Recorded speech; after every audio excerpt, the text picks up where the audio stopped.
Sala de Guerra, Pedro Dong. Uma palavra aos líderes. Capítulo 4.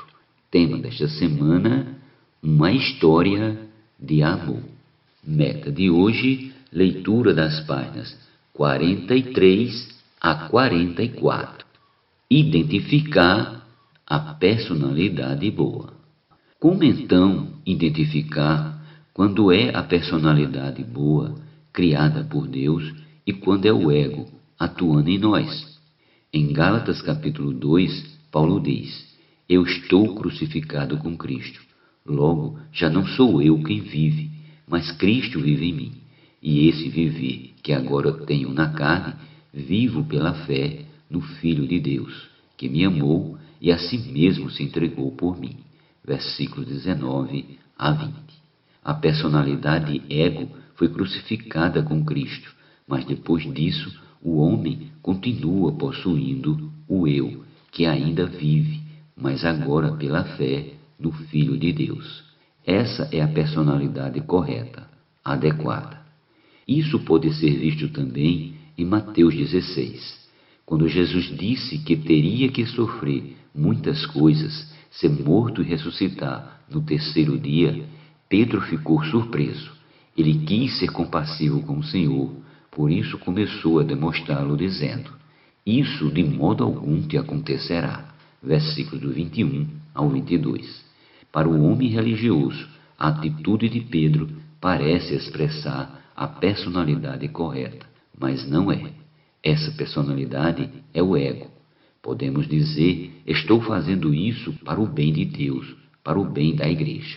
Por melhor que seja a nossa intenção de estarmos cogitando das coisas dos homens, é o ego.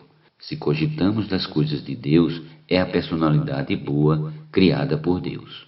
Portanto, distinguimos pelo cogitar. Cogitar das coisas de Deus. Cogitar não é ter dó de Jesus, mas ver o que Deus quer. Condoer-se de Jesus parece ser o sentimento correto, mas isso ainda é cogitar das coisas dos homens. Devemos saber o que o Pai quer fazer, qual de fato é a vontade de Deus. Isso é bem diferente. Logo, a melhor maneira é colocar nossa mente no Espírito. Nós temos essa capacidade e esse poder de decisão à nossa disposição. Romanos capítulo 8, versículos do 5 ao 7.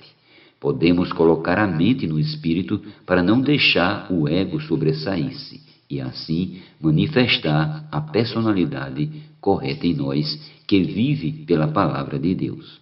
Mateus 16 é de fato um ponto de inflexão, porque a partir desse capítulo tudo é para a edificação da igreja.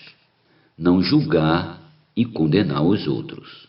No início de nossa vida da igreja, havia disputas entre nós.